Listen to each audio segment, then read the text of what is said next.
Olá, professor. Eu sou o Daniel e eu vou dar uma introdução teórica com o objetivo final de chegar na equação da Brachistrócrona. Bom, primeiro a gente vai começar falando um pouco a respeito de algumas noções sobre o cálculo variacional, certo? Enfim, o objetivo primário do cálculo variacional é de determinar extremos, que são máximos, mínimos ou até pontos estacionários de funcionais. O que são funcionais? Funcionais você pode definir ela como uma aplicação de um espaço de funções sobre o conjunto dos números reais. Basicamente, o funcional é uma associação de uma função a um número real. Aí, por exemplo, eu posso dar um exemplo aqui mais básico, né? Um exemplo mais básico do que seria um funcional. Por exemplo, vamos supor que eu tenho aqui o eixo y e aqui o eixo x. E aí eu tenho dois pontos, o ponto x1, y1, e ele é ligado até o ponto x2, y2, certo? O que é essa ligação que eu acabei de falar? Ela pode ser, por exemplo, uma função y de x, certo? Um exemplo de um possível funcional. A distância entre o ponto x1, y1 e x2, y2 poderia ser um funcional. A distância percorrida em alguma curva genérica y. Por exemplo, se eu pegar um elemento ds aqui percorrido, eu posso escrever o seguinte. Posso escrever que ds é a raiz quadrada de dx ao quadrado mais dy ao quadrado, que eu posso reescrever como sendo dx vezes a raiz quadrada de 1 mais dy dx ao quadrado, certo? E o que seria o funcional distância entre o x1, y1 e o x2, y2 nesse caso? Eu poderia definir, por exemplo, desse jeito aqui, ó. O funcional associado à função y de x, que representa a distância, é isso aqui, é igual à integral de x1 até x2 de quem? Do que a gente definiu ali em cima, que é o ds, certo? De dx vezes aquilo tudo ali. Pronto. Esse aqui é um exemplo de um funcional que representa a distância associada a uma função. É muito importante isso. Note que o input que a gente coloca aqui, ó, relacionado ao funcional, é entre conchetes, tá? E é uma função de outros valores. Mais genericamente, a gente pode fazer o seguinte. A gente pode falar que qualquer funcional relacionado a uma função y de x é a integral de x1 até x2 de quem? De uma função que depende de y de x, certo? Depende da derivada de y de x com relação a x e depende de x, que é a nossa variável independente, certo? Isso aqui é uma forma genérica de definir o que é um funcional, ok? Certo. Agora, a gente vai para a próxima parte, que é fazer o cálculo variacional em si até chegar em algumas condições para a gente descobrir algumas coisas sobre cálculo variacional, certo? Que vai nos ajudar muito depois para poder descobrir qual que é a curva da Brachistrócrona, certo? Bom, enfim, qual é a condição necessária para que uma função faça com que o funcional j de y tenha extremos? Então, tipo, esse é o nosso problema. Qual que é a condição para que a função f de y de x, y' de x e x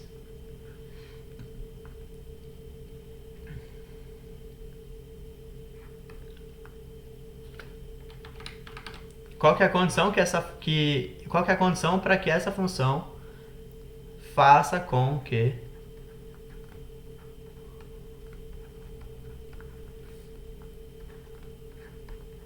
o funcional j de y tenha extremos. Qual que é essa condição? A gente não sabe por enquanto.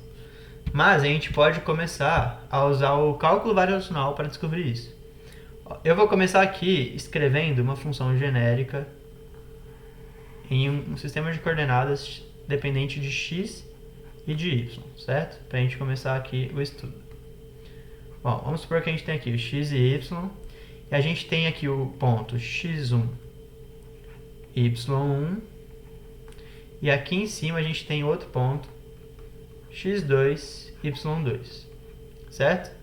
E aí a gente tem a curva y de x dada por alguma coisa assim, certo? Essa aqui vai ser a nossa y, que ela é uma função y de x, certo? Só que a gente também vai ter aqui uma outra curva, também dependente de x, que eu vou chamar de y barra. E ela também é uma y barra de x, beleza? Entre essas duas curvas existe uma variação que eu vou chamar de delta y, certo? Certo. Bom, a partir daqui a gente vai explicar o que significa cada uma das coisas. Ó, a gente vai tomar por hipótese, então, aqui ó, por hipótese,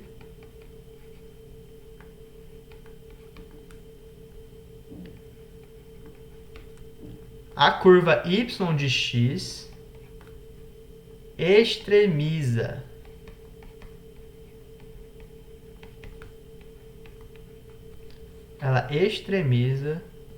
o funcional j da função y, certo? Então, a função aqui que a gente acabou de fazer aqui em cima, ela é a função que apresenta que com certeza extremiza o nosso funcional, certo? Então, por exemplo, se o funcional tem um mínimo, já associando ao problema da Brachistochrona, vamos supor que o tempo entre um ponto e outro, o tempo que uma partícula leva para ir de um ponto ao outro, seja o nosso funcional. O que eu posso... que isso me ajudaria? Se eu achasse uma função que extremiza, uma função y de x que extremiza o tempo, eu poderia achar uma função que é uma curva que me daria o menor tempo possível, por exemplo, entre dois pontos. Se a gente tratar o tempo que demora de um ponto até o outro como se fosse um funcional. Lembrando que o funcional é dependente da função, então a função é totalmente associada ao funcional, certo?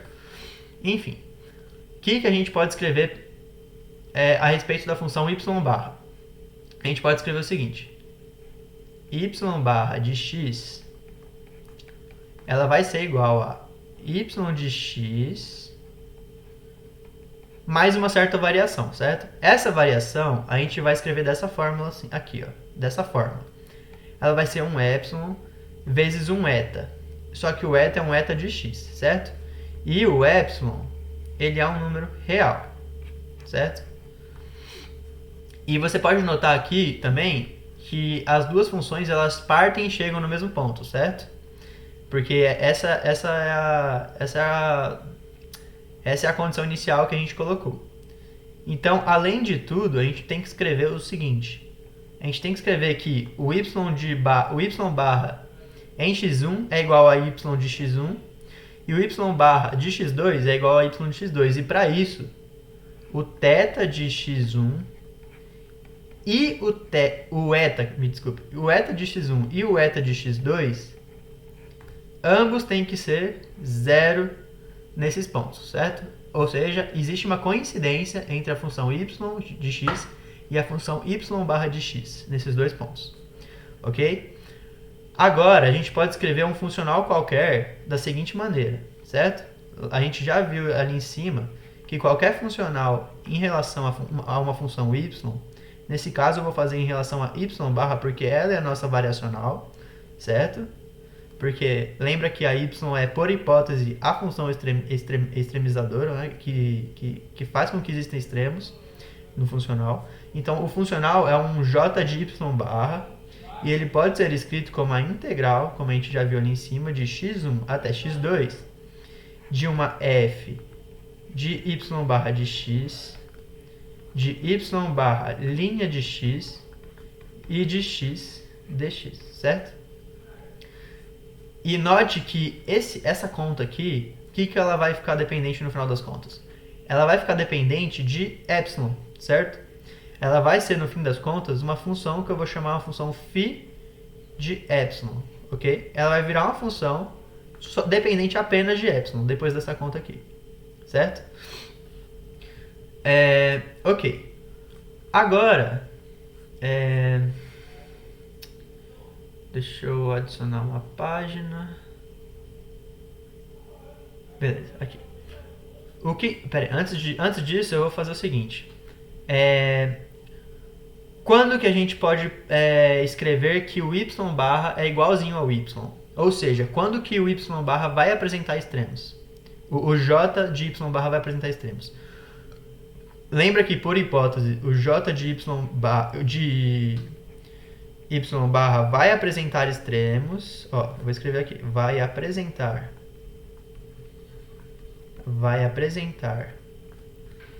extremos quando a função y barra coincidir com a função y, certo? Essa é a condição para ela apresentar extremos, já que a função y, por hipótese, é aquela que extremiza j, certo?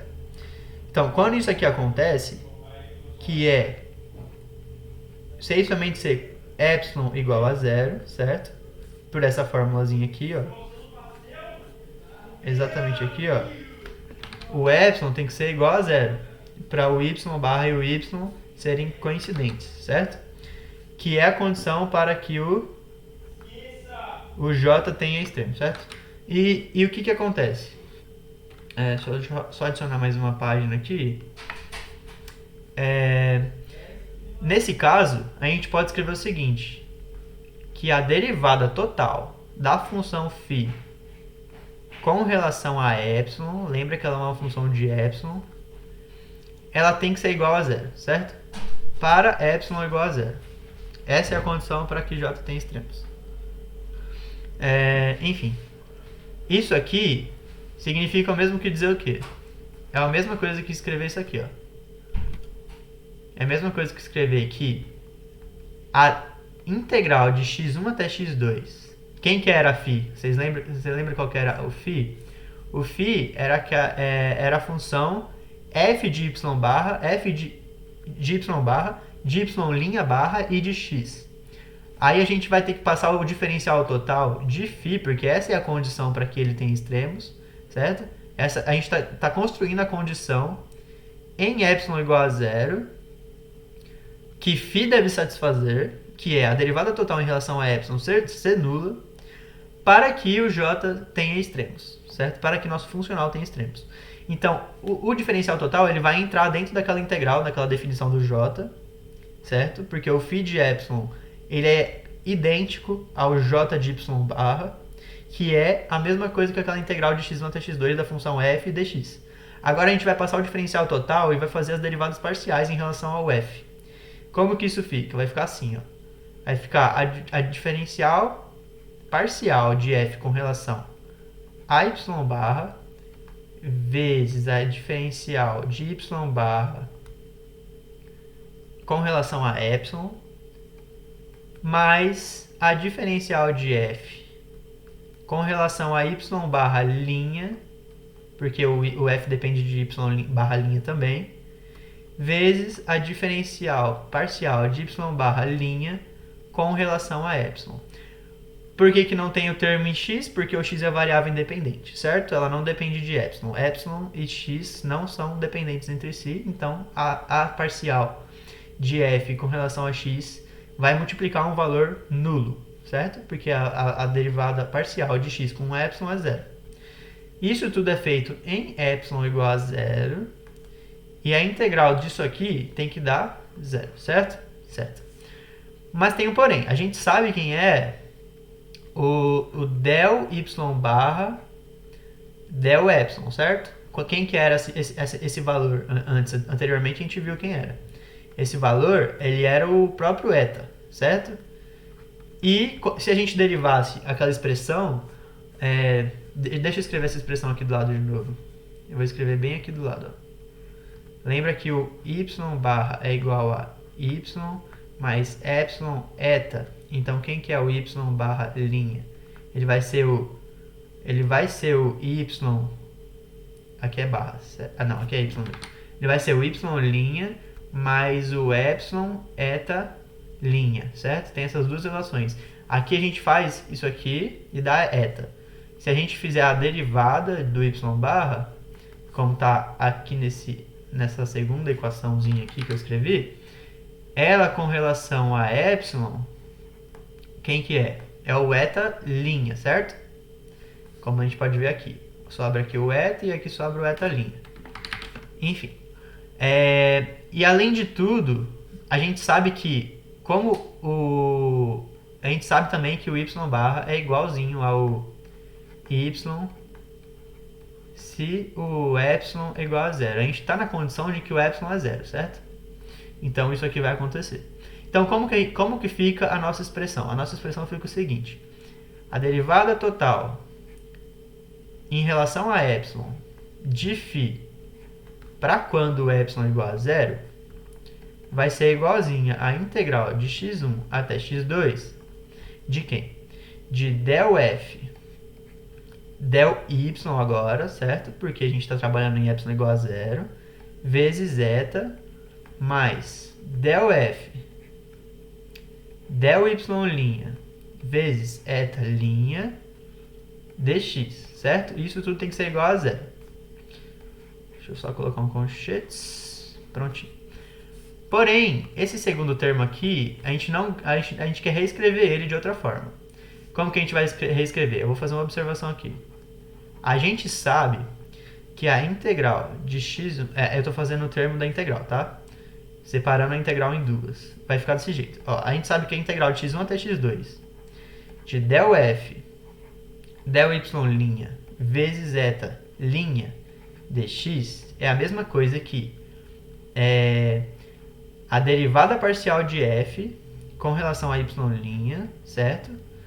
Vezes, aqui eu estou fazendo, eu estou chamando isso aqui de um p, por exemplo, uma função p, isso aqui de uma dq. E eu estou usando a regrinha de integral, certo? Vezes a integral de q, certo? Que é o próprio eta, porque ele é o eta' dx, a integral disso é eta.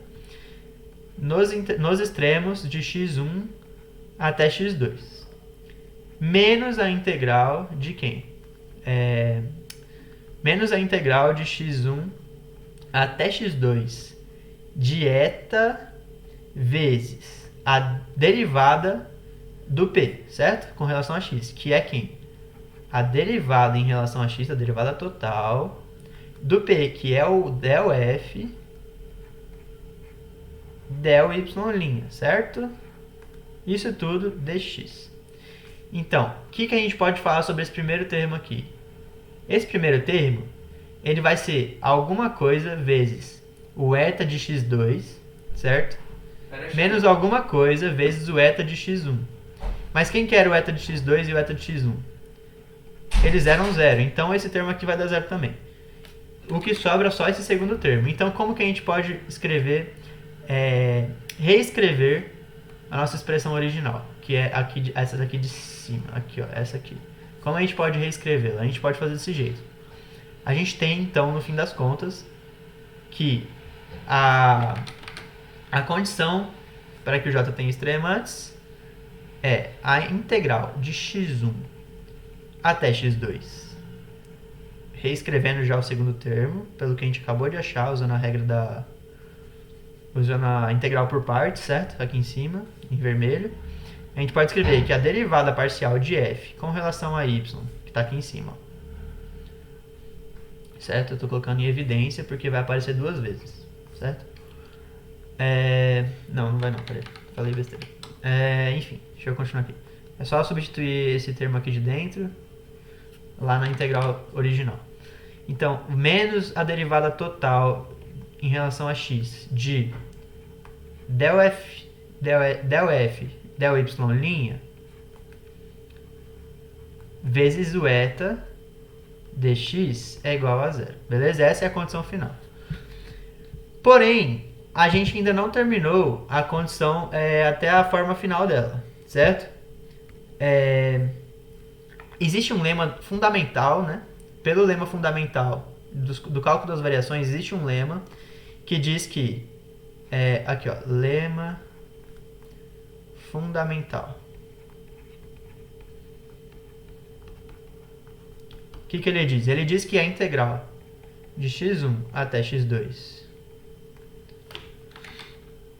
de x1 até x2, de uma função m que depende de x, vezes o eta, que também depende de x, dx, se essa função aqui, se essa integral aqui der zero, com a condição de que o eta de x1 e o eta de x2 são zero, ou seja, a função y barra, no nosso caso, é exatamente isso que está acontecendo, né?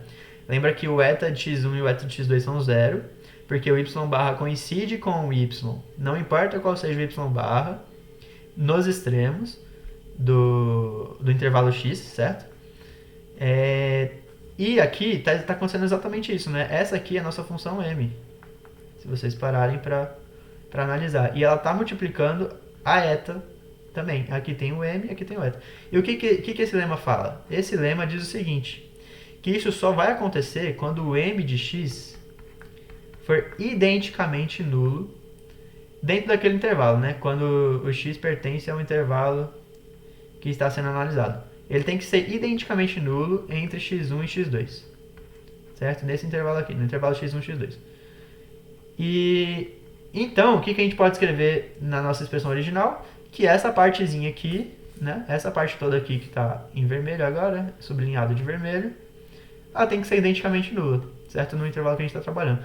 Portanto, a gente chega na nossa expressão final para que o nosso funcional, lembra que a gente está trabalhando com funcional, com a condição que o funcional tem extremos, é essa aqui, ó. Essa vai ser a condição final. A del f, del y, que eu estou só copiando aqui o m, né? O m de x, que está aqui dentro dessa equação. Menos a derivada total com relação a x de del f, del y' é igual a zero. Pronto. Essa aqui é uma equação super importante que a gente vai precisar. Desculpa. A gente vai precisar dela para poder continuar a nossa dedução. Beleza? Eu vou até copiá-la aqui para usar na próxima página. Enfim, essa aqui é conhecida também como a equação de Euler-Lagrange, tá? O nome dela é... Opa, deixa eu pegar aqui, deixa eu colocar aqui do ladinho. O nome dela é equação de Euler-Lagrange. Beleza? Pronto. Essa aqui é a equação que garante que nosso funcional vai ter extremantes, certo? E a gente vai usar essa equação no problema da braquistócrona, me desculpa. A gente vai usar como se o funcional fosse o tempo que demora para chegar de um ponto até o outro e vai achar a curva que minimiza esse tempo, certo? Que justamente faz o tempo ter extremantes, que é o mínimo, certo? A gente vai achar essa curva a partir dessa equação de Euler-Lagrange. Agora, só me dá mais um segundo. Enfim, eu vou adicionar mais uma página aqui, certo? E a gente vai fazer nessa página a gente vai usar essa expressão novamente, certo? Pro caso da braquistócrona, certo? Então vamos supor que a gente tem aqui... Opa, novamente, fazendo errado. A gente tem aqui um eixo x e um eixo y. x e y, né? Eu falei ao contrário. E aqui a gente tem o ponto inicial que a gente vai soltar um corpo. O que a gente está interessado em saber? A gente está interessado em qual seria essa curva aqui, qual seria o desenho dessa curva, que faz com que o tempo entre o ponto A e o ponto B seja mínimo, certo? Bom, a gente pode usar algumas propriedades, né? Porque a gente está trabalhando dentro de um... A gente vai fazer a braquistócrona no caso de uma aceleração g constante, certo? Você pode falar que ela é, por exemplo, a aceleração gravitacional se você fizer ela no plano vertical, que seria a nossa intenção. Porém, ela também, esse cálculo também funcionaria para qualquer outro g constante, qualquer aceleração constante. Então, não se restringe apenas à gravidade, certo? Pode ser, por exemplo, um plano inclinado, em que tem g seno, porém seria tipo um g aparente constante, certo? Então tá. O que a gente pode fazer aqui? A gente pode pegar esse ds e escrever o quê? A gente pode escrever que o ds é a raiz quadrada de dx ao quadrado mais dy ao quadrado. A gente já fez isso antes, quando eu estava demonstrando o primeiro exemplo do que seria um funcional. Eu posso tratar o funcional como se fosse, por exemplo, o s, certo? O s de uma função y, certo? Mas a gente não está interessado nesse funcional, a gente está interessado em outro. Então a gente vai fazer alguns cálculos, certo? E então é o seguinte, a gente vai continuar aqui. Esse ds ele pode ser escrito da seguinte forma também. Não mais colocando o dx para fora, mas o dy, certo? dy vezes o x' de 2 menos 1. X' quadrado mais 1 no caso, né? Em que esse x' é igual a dx dy, certo? Certo. Agora, a gente vai fazer o seguinte. A gente vai escrever aqui, ó. A velocidade do corpo, ela é igual a ds dt. A gente está interessado no tempo, certo? Então, eu vou meio que escrever que o dt é igual a 1 sobre v ds. Opa, ds. Então, quem que é nosso dt? Nosso dt vai ser igual a...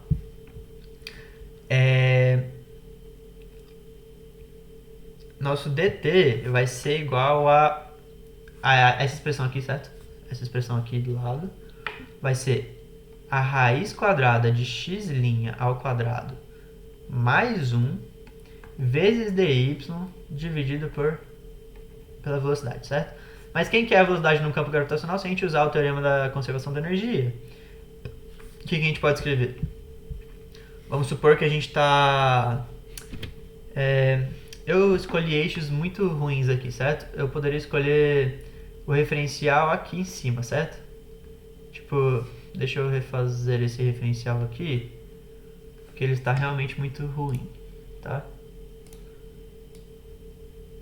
Eu vou escolher aqui dois eixos x e y de uma forma diferente, tá? Pra gente conseguir achar uma equação mais bonitinha no fim das contas, sem depender de muitas constantes e tal.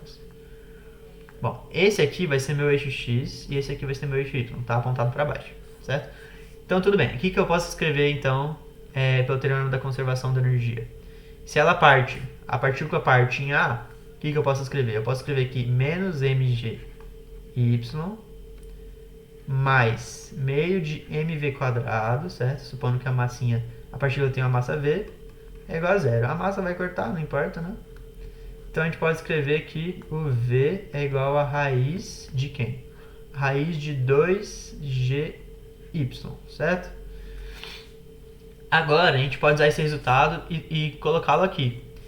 E como a gente sabe que o nosso ΔT é a integral de quem? De A até B, né? Eu vou escrever desse jeito. Integral de A até B de dt, que é tudo aquilo ali, vai ser a integral de A até B da raiz. Eu já vou substituir o V e vai ficar desse jeito aqui, ó. Se eu substituir o V já, vai ficar da seguinte forma. Eu vou escrever aqui direito, né? Então, quem que é o ΔT? O ΔT vai ser igual a 1 sobre raiz de 2g vezes a integral partindo do ponto A até o ponto B de quem? Da raiz de x' ao quadrado mais 1 sobre y dy, certo? Então, é isso aqui que a gente vai querer que tenha um valor mínimo. É o ΔT que a gente vai tratar como nosso funcional, certo? Esse bichinho aqui vai ser o nosso J anterior, certo? E é o seguinte, note que no caso da distância, se eu atribuísse a distância como funcional, ela não dependeria, ela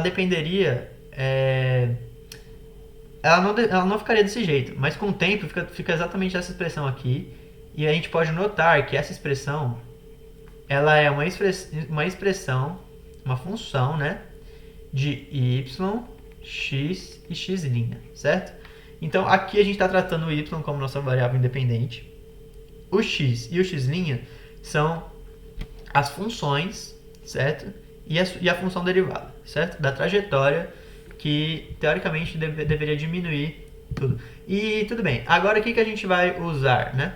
O que a gente vai usar para fazer as nossas devidas conclusões? A gente vai usar aquela equação que a gente descobriu antes, que ela garante, aqui em cima, estou pintando ela de vermelho, essa aqui. A primeira equação, ela garante que exista um extremante para o nosso funcional, que é o ΔT. Então, ela vai garantir que exista um mínimo para o ΔT. E é isso que a gente está interessado. Como que a gente pode fazer isso? Ó, vamos escrever algumas coisas aqui. A gente pode escrever primeiro que a derivada parcial de L com relação a x é zero, certo? Evidentemente, ela não depende de x. Exatamente, né? Então, aqui o x... Estou cortando x com x. Esse x aqui, ela não depende de x. Ela vai depender só de y e de x', beleza? E a gente sabe o que mais? A gente sabe também quem que é a derivada parcial do L com relação ao x', certo? Se a gente aplicar a derivada, a gente vai descobrir isso aqui, ó, que vai ser igual a x' dividido pela raiz quadrada de x' ao quadrado mais 1 vezes 1 dividido pela raiz de y, certo? Deixa eu escrever um y mais bonitinho. Certo, vai ficar exatamente desse jeito aqui, ó. E a gente pode substituir esses dois valores aonde? Na nossa equação lá em cima, certo? Deixa eu ligar aqui. É um pouquinho difícil. A gente pode substituir lá em cima, certo? O f, no caso, é o nosso L. E o y, né, que está ali em cima, seria o nosso x agora, porque agora a gente está trabalhando como se fosse o y variável independente. Lembra que esse x aqui da equação que a gente deduziu antes? Isso aqui seria a variável independente, o y seria a variável dependente. No nosso caso, o y é a variável independente, né? Estou circulando a variável dependente e estou sublinhando a variável dependente. Seria o x e o x'. Só que o x aqui, a função f, que seria o nosso L agora, não depende de x. Enfim, a gente pode fazer substituições lá em cima e a gente vai chegar no seguinte. Vamos colocar a equação, tudo lá em cima. A gente vai chegar no seguinte. Usando o resultado do cálculo variacional que a gente fez anteriormente, a gente sabe que a derivada total em relação a y, certo? A gente já sabe que esse termo aqui zero, né?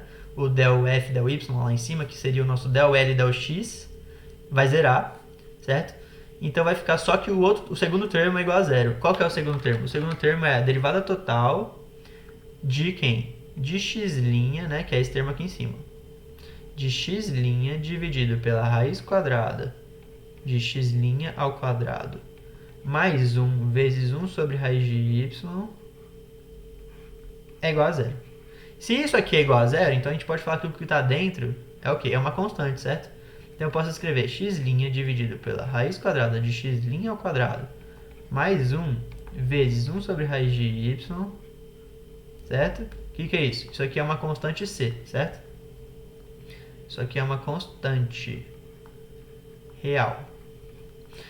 E o que a gente pode fazer? A gente pode reagrupar, né, os nossos termos. E a gente pode chegar no seguinte. A gente pode chegar aqui. Você pode elevar ao quadrado aqui. Passar o y para o outro lado. E o y, tudo, né, o x' com tudo. Juntar os termos em x'. E aí você vai ficar o seguinte. X', que é igual a... Lembra da nossa definição de x', né? É dx dy vai ser igual a quem? Vai ser igual a raiz quadrada de de y dividido por 2 vezes uma nova constante a, que eu vou chamar de a, menos y. Essa constante aqui vai acabar sendo rearranjada de tal forma que vai sobrar só uma constante a, certo? No caso aqui, se vocês quiserem saber como que vai ser rearranjada, vai ser que c é igual a 1 sobre 2a, certo? Vai sobrar esse 2a aqui. A gente está escrevendo desse jeito porque vai facilitar mais pra frente o entendimento, tem um significado físico por trás. Enfim, se a gente fizer a integração aqui, né, a gente pode passar aqui o nosso dx para outro lado, né? Eu vou escrever desse jeito aqui. Deixa eu apagar isso aqui.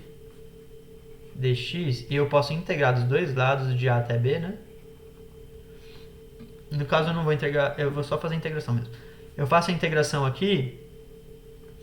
Enfim, eu não vou fazer o cálculo da integração, tá? Eu vou só meio que cuspir o resultado, beleza?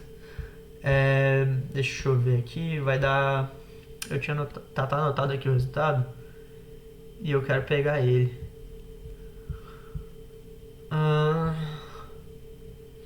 Enfim, eu vou chegar no seguinte resultado. Eu vou chegar aqui x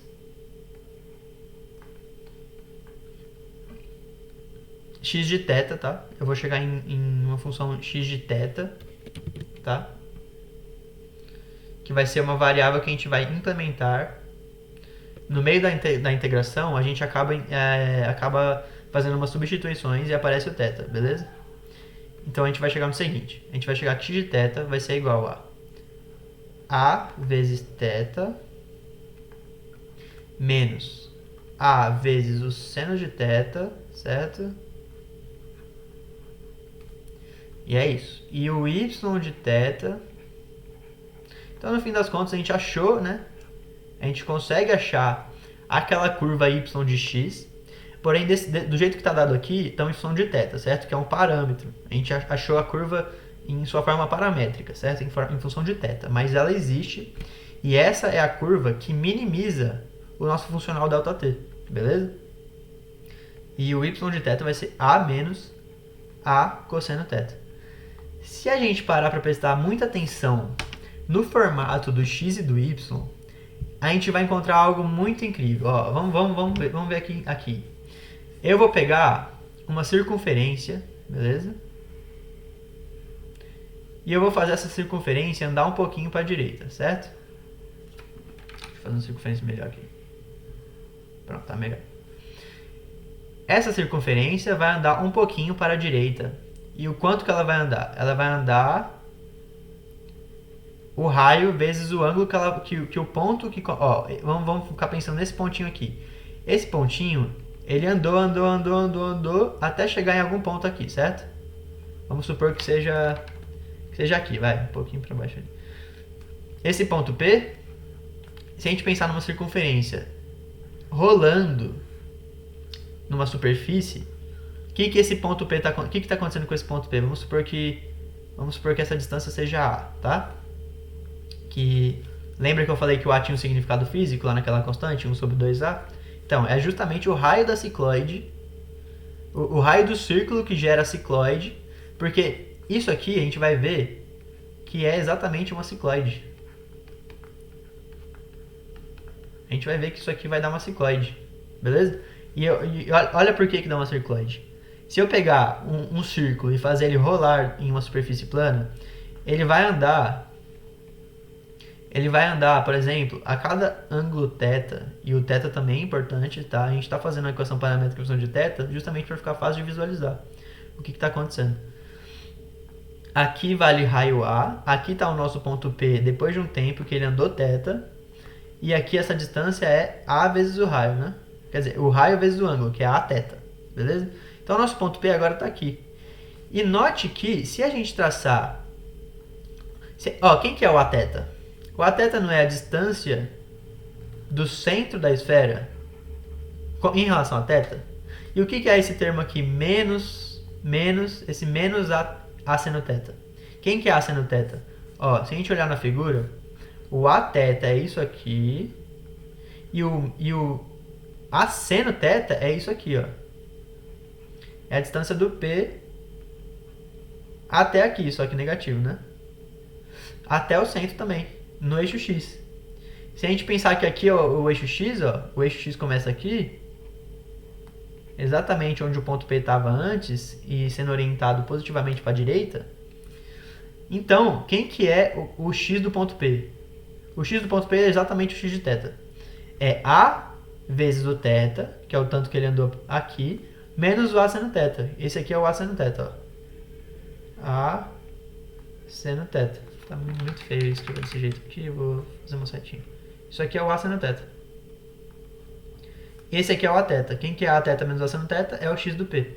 Isso aqui é exatamente o X do ponto P. Certo? Vou escrever aqui, ó, X de P. E esse outro termo aqui embaixo? Esse termo aqui embaixo. Quem que é A? A é o raio, certo? A não é exatamente o Y do centro de massa da esfera? Que é constante, porque ela está fazendo um movimento de rotação em relação ao plano horizontal? Então, o Y do centro de massa é o A. Só que ele está descontando outra parcela aqui, ó, menos um A cosseno θ. Quem que é A cosseno θ? Se o A seno θ é essa distância aqui, o A seno de θ é essa distância aqui, ó. A cosseno θ, me desculpe. O A cosseno de θ é essa distância aqui.